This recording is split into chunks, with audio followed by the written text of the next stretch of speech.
मैंने अपनी बहन को खोया इमरजेंसी में।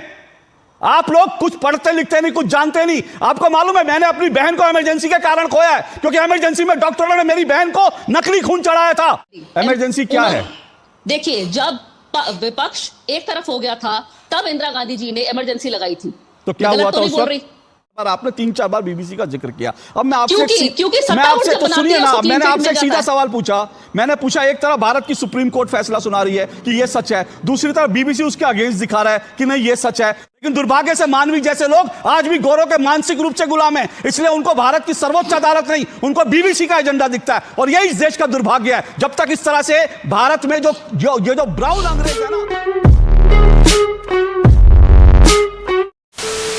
नमस्कार दोस्तों, स्वागत है आपका अशोक श्रीवास्तव जी की बहुत ही ज़बरदस्त और धमाकेदार डिबेट वीडियो में।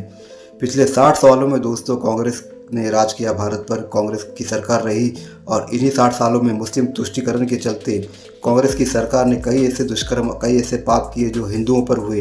तो दोस्तों आपको पता ही होगा, कई ऐसे पाप कांग्रेस के छुप गए, लेकिन कुछ ऐसे पाप है जो छुपा नहीं सकी कांग्रेस पार्टी। दोस्तों उन पर फिल्म बनी और कांग्रेस पूरी तरह से एक्सपोज हो गई। लेकिन दोस्तों इस भारत देश में कई ऐसे इकोसिस्टम है और विदेशों में भी कांग्रेस के और इनके समर्थक इकोसिस्टम है जो इनके पाप को छुपाने का काम करते हैं। और अब भी ये जितनी भी फिल्में आ रही है जो कांग्रेस के पाप को दिखा रहा है, उन कांग्रेस के ये इकोसिस्टम साबित करने पे तुले रहते हैं कि ये सब प्रोपेगेंडा है। तो दोस्तों इसी प्रोपेगेंडा को लेकर इस डिबेट में आई है मानवी तनेजा। लेकिन दोस्तों इनका प्रोपेगेंडा हमारे प्रवक्ता, हमारे एंकर और हमारे हीरो अशोक श्रीवास्तव जी के सामने इनका प्रोपेगेंडा नहीं चलता है और अशोक श्रीवास्तव जी इनको बुरी तरह धोते हैं। तो दोस्तों डिबेट पूरा देखिए, बहुत धमाकेदार है और अशोक श्रीवास्तव जी की कुछ पर्सनल बातें भी हैं और जो इसमें डिबेट में मौजूद अन्य सभी सदस्य हैं इनकी भी पर्सनल बातें इसमें मौजूद है। डिबेट मैंने छोटा बनाने की कोशिश की, डिबेट बहुत जानदार शानदार थी। बड़ी बनाता तो शायद आपको ज़्यादा पसंद आती, फिर भी आपको ये डिबेट भी पसंद आएगी। तो दोस्तों डिबेट पूरा देखिए, आपको आनंद आएगा और आप खुश भी बहुत हो जाओगे कि इनका इकोसिस्टम अब टूट रहा है। तो चलिए शुरू करते हैं डिबेट वीडियो, लेट्स स्टार्ट। बहुत दिन हो गए हैं, मजा नहीं आ रहा है। अभी मजा आएगा ना भिड़ो। पिक्चर चालू करो बे। मानवी तनेजा, आपने, मुझे नहीं मालूम आपने फिल्म देखी या नहीं देखी, कुछ लोग इसे प्रोपेगेंडा फिल्म कह रहे हैं, क्या कहेंगी आप? देखिए, मेरे को बहुत दुख लग रहा है कि इस वक्त जो बॉलीवुड है वो दो हिस्सों में बंट चुका है। एक बॉलीवुड जो सिर्फ एंटरटेनमेंट के तहत पिक्चर बनाता है, जो लोग देखना पसंद करते हैं, और दूसरा जो है वो सत्तावुड बन चुका है। कहीं ना कहीं प्रोपेगेंडा के तहत वो पिक्चर बनाते हैं। जैसे पहले आई कश्मीर फाइल्स, फिर केरला स्टोरी, अब कंगना की आने वाली इमरजेंसी और ये साबरमती रिपोर्ट। तो कहीं ना कहीं ये सिर्फ एक प्रोपेगेंडा के तहत बनाते हैं जो लोग, मुझे लगता है, पसंद नहीं करते। अभी मुझसे पहले जो स्टार्टिंग में किसी ने बोला कि विक्रांत मैसी ने बोल दिया कि मैं रिटायर हो रहा हूं, क्योंकि कहीं ना कहीं उसने अपने फैंस को बहुत निराश किया है।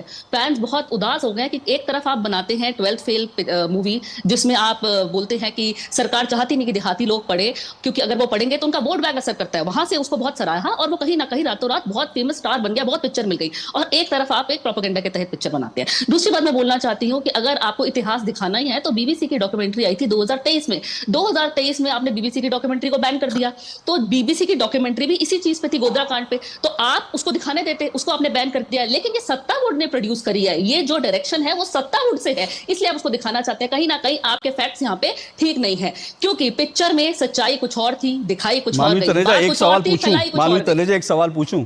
आपने कहा इमरजेंसी प्रोपेगेंडा फिल्म, आपने इमरजेंसी देखी है या एक मिनट मेरा सवाल पूरा हो जाए। आपकी जो उम्र है वो उस उम्र में जाहिर सी बात है आपने इमरजेंसी देखी नहीं होगी जो इमरजेंसी थी। आपने अभी फिल्म भी नहीं देखी, आपने अभी इमरजेंसी भी नहीं देखी, और आप बिना फिल्म को देखे, बिना इमरजेंसी को देखे, बिना इमरजेंसी को अनुभव किए आपने छूटते कह दिया प्रोपेगेंडा फिल्म है। किस आधार? देखिए, ये 2024 से पहले रिलीज होने वाली थी इमरजेंसी। कहीं ना कहीं मैं ये नहीं कह रहा, मेरा सवाल समझिए ना। अरे मानवी जी मेरा सवाल समझिए, एक मिनट, मेरा सवाल समझिए ना। मेरा सवाल क्या है, मैं कह रहा हूँ आपका सवाल समझिए। मैं आपसे पूछता हूँ इमरजेंसी के बारे में कितना जानती हैं आप? आप मुझे क्या जानना चाहते हैं? आप मुझे बताइए इमरजेंसी के बारे में क्या जानती हैं? इमरजेंसी, देखिए, अगर ये इमरजेंसी बनाई होती नॉर्मल किसी, मैं इमरजेंसी बनाई नहीं, मैं कह रहा हूं इमरजेंसी के बारे में कितना जानती हैं आप? इंदिरा गांधी जी के ऊपर है इमरजेंसी। इमरजेंसी क्या है? Iron lady. इमरजेंसी क्या है? देखिए, जब विपक्ष एक तरफ हो गया था तब इंदिरा गांधी जी ने इमरजेंसी लगाई थी। तो क्या हुआ था उस वक्त? नहीं, और इमरजेंसी में क्या हुआ था? इमरजेंसी में अब आप मुझसे पूरी डिटेल यहीं पे ले लेंगे। अरे मैं इसलिए पूछा क्योंकि आपने फिल्म देखी नहीं, आप इमरजेंसी को प्रोपेगेंडा बता रही हैं, तो आपको मुझे बताना पड़ेगा ना कि इमरजेंसी में ऐसा क्या प्रोपेगेंडा। अगर देखिए प्रोपेगेंडा क्या होता है, सुनिए ना, अरे सुनिए ना, प्रोपेगेंडा वो होता है कि जो सच से अलग होता है। आप ये कहना, मैं आपसे पूछ रहा हूं इमरजेंसी में क्या हुआ था, आप कितना जानती हैं? बता रही हूँ, इमरजेंसी में आम आदमी को कोई दिक्कत नहीं हुई, आम आदमी जैसे रह रहा था वैसे ही रह रहा था। अगर दिक्कत मानवी तनेजा सुनिए, मानवी तनेजा सुनिए, मैं इस देश का आम आदमी हूं, सुनिए मानवी तनेजा सुनिए, मैं इस देश का आम आदमी हूं। एक मिनट आरपी सिंह रुकिए, मैंने अपनी बहन को खोया इमरजेंसी में। आप लोग कुछ पढ़ते लिखते नहीं, कुछ जानते नहीं। आपको मालूम है मैंने अपनी बहन को इमरजेंसी के कारण खोया है, क्योंकि इमरजेंसी में डॉक्टरों ने मेरी बहन को नकली खून चढ़ाया था, और आप लोग कह रहे हैं इमरजेंसी प्रोपेगेंडा है। कितने लोगों की जाने गई थी, कितने लोगों को सिगरेट के बट से जलाया गया था। आपको या तो आप पढ़ लिख कर आइए, इमरजेंसी दिक्कत है। एक मिनट की आवाज बंद कीजिए, आवाज बंद कीजिए, आवाज। इमरजेंसी को पहले जानिए। अगर फिल्म का आपको एतराज हो सकता है, बिल्कुल हो सकता है, कोई दिक्कत नहीं है। आप किसी फिल्म को लेकर कह सकते हैं प्रोपेगेंडा फिल्म है, लेकिन अभी आपने फिल्म देखी नहीं, अभी आपको यह तक नहीं पता इमरजेंसी है क्या, लेकिन आपको ज्ञान देना है कि इमरजेंसी पर बनी फिल्म प्रोपेगेंडा है, क्योंकि आपको चाहिए कि जो है पेड़ खड़ा करके आगे पीछे हीरो हीरोइन नाचे, फूल ऐसे ऐसे मिले, वही आपको सिनेमा लगता है। बाकी कुछ दिखा दो तो आपको प्रोपेगेंडा लगता है, क्योंकि वो आपको एजेंडा को सूट नहीं करता। अगर एक डॉक्यूमेंट्री कोई बना रहा है, इसका मतलब डॉक्यूमेंट्री कोई इमेजिनरी नहीं होती। और डॉक्यूमेंट्री में भारत की सुप्रीम कोर्ट का जो फैसला है, भारत की सुप्रीम कोर्ट कह रही है कि यह चीज ऐसे हुई थी और यह सच है, और कोर्ट फैसला सुना रही है। उस फैसले के विपरीत जाकर एक विदेशी चैनल जो है डॉक्यूमेंट्री दिखाता है, वो नहीं भारत की सुप्रीम कोर्ट नहीं, हम जो कह रहे हैं वो सही है। तो आप बीबीसी के साथ खड़ा होना पसंद करेंगे कि भारत की सुप्रीम कोर्ट के साथ खड़ा होना पसंद करेंगे? अगर इतनी कंट्रोवर्सी हो गई है किसी पिक्चर के तहत, तो मुझे लगता है कि ऐसे सेंसिटिव टॉपिक छेड़े ही ना। अगर लोगों को पसंद नहीं आ रहा, जैसे विक्रांत मैसी ने रिटायरमेंट की अपनी पोस्ट, हाँ मैं समझ गई आपके सवाल, मैं पूरा लाइन तो बोल दूं, मैं समझ गई आपका सवाल, मैं उसी सवाल पे आ रही हूं। तो विक्रांत मैसी ने कहीं ना कहीं रिटायरमेंट का पोस्ट क्यों डाला? क्योंकि कहीं ना कहीं लोगों को नहीं पसंद। आज विक्रांत मैसी, मैं वही बता रही हूं, विक्रांत मैसी रिटायरमेंट ले ना ले, वो मेरा इशू नहीं है। नहीं मानवी, मेरा इशू विक्रांत मैसी नहीं है, मेरा इशू विक्रांत मैसी नहीं है। मैंने आपसे सवाल, सुनिए, आपने बीबीसी का एक मिनट मानवी एक एक करके चीजें क्लियर करते चलते हैं ना। आपने बीबीसी बार बार, आपने 3-4 बार बीबीसी का जिक्र किया। अब मैं आपसे तो सुनिए ना, मैंने आपसे सीधा सवाल पूछा। मैंने पूछा, एक तरफ भारत की सुप्रीम कोर्ट फैसला सुना रही है कि यह सच है, दूसरी तरफ बीबीसी उसके अगेंस्ट दिखा रहा है कि नहीं ये सच है। तो मैं आपसे पूछना चाहता हूं, भारत के नागरिक होने के नाते मिल गया, हाँ कोर्ट से आपको क्लीन चिट मिल गई है, तो आपत्ति क्यों? तो फिर देखने देना लोगों को, लोग फैसला करेंगे। मतलब भारत की सुप्रीम कोर्ट के खिलाफ जाकर कोई विदेशी, मैं इसी को कह रहा हूं, देखिए यही इकोसिस्टम है, यही प्रोपेगेंडा हो गया बात। देखो मैं यही कह रहा हूं, यही इकोसिस्टम है, यही इकोसिस्टम है, और भारत के लोगों को इस इकोसिस्टम को जानना समझना जरूरी है। एक पूरा मामला जो देश की अदालतों में लंबे समय तक चला, सबूत पेश हुए, गवाह पेश हुए, उसको लेकर भारत की सुप्रीम कोर्ट एक फैसला सुनाती है, लेकिन एक विदेशी प्रोपेगेंडा आता है, और विदेशी प्रोपेगेंडा कहता है भारत की अदालत बेकार है जी, हम जो बताएंगे वो सच है। और भारत में, इस देश में लोग ऐसे बैठे हैं जो उस विदेशी प्रोपेगेंडा के लिए तालियां बजाते हैं। ये इस देश का इकोसिस्टम है, और मैं नहीं कहता, लेकिन मैं इसमें प्रोपेगेंडा में बहुत सारे लोगों के बहुत सारे हित जुड़े हुए हैं, और किस किस के क्या हित है मैं नहीं जानता, ये इसका जांच का विषय है। लेकिन आप अगर एक विदेशी प्रोपेगेंडा को चला रहे हो भारत में, भारत की सुप्रीम कोर्ट को ठेंगा दिखाकर, तो उससे पता चलता है कि आपकी मानसिकता क्या है। आशीष क्या है? ओके, देखिए दिक्कत क्या है इस देश में, देखिए दिक्कत क्या है। हमारे साथ रावल जी बैठे हैं जो उस ट्रेन में मौजूद थे और जिन्होंने बताया उस ट्रेन पर किस तरह से हमला हुआ।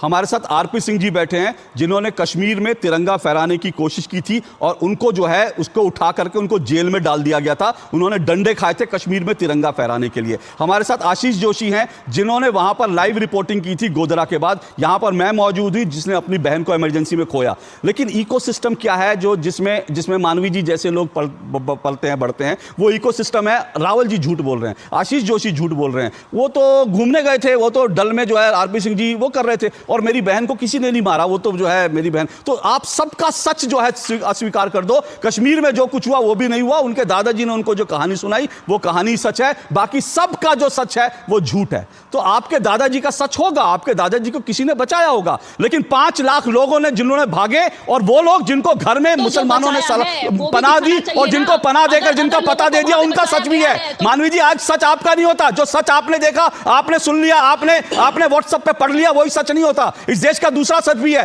थोड़ा पढ़ना लिखना भी चाहिए। जब मॉडलिंग से फुर्सत मिले थोड़ा इतिहास को पढ़ लीजिए और कम से कम भारत की सर्वोच्च न्यायालय पर यकीन रखिए। यह नहीं कि बीबीसी ने कह दिया वो सच है, क्योंकि वो गोरे चिट्टे लोग हैं। बीबीसी है वो कहेगा वो सच है, क्योंकि बीबीसी ये जो दिमाग में घुसी हुई है ना कि अंग्रेजों ने हम पर रूल किया तो गोरा चिट्टा जो होगा वो सही कहेगा, अपने दिमाग से निकाल दीजिए। गोरों ने जब राज किया था। आज हम गोरों के गुलाम नहीं है, लेकिन दुर्भाग्य से मानवी जैसे लोग आज भी गोरों के मानसिक रूप से गुलाम हैं। इसलिए उनको भारत की सर्वोच्च अदालत नहीं, उनको बीबीसी का एजेंडा दिखता है। और यही इस देश का दुर्भाग्य है। जब तक इस तरह से भारत में जो ब्राउन अंग्रेज है ना, जब तक ये लोग बैठे हुए हैं तब तक बीबीसी का एजेंडा इनको सच लगता है। यही इस देश की दिक्कत है, यही दुर्भाग्य है। और जब तक ये जो ब्राउन अंग्रेज जो है ना, जब तक ये भारत की मिट्टी से नहीं जुड़ेंगे, जब तक भारत को समझेंगे नहीं ना, तब तक इस देश में इस तरह के एजेंडे चलते रहेंगे, क्योंकि कोई ना कोई लोग आएंगे और इस एजेंडे को आगे बढ़ाएंगे। लेकिन इस एजेंडे का सच जो है हम आपको दिखाते रहेंगे। और यह सच जो है आज साबरमती का, गोधरा का सच भी आपके सामने है। आज इमरजेंसी का सच भी आएगा, तब भी हम आपको बताएंगे।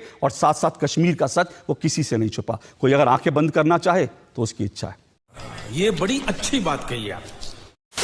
तो दोस्तों डिबेट हो गई खत्म, वीडियो हो गई पूरी। उम्मीद करता हूँ दोस्तों ऐसी डिबेट वीडियो आप देखना पसंद करते हो।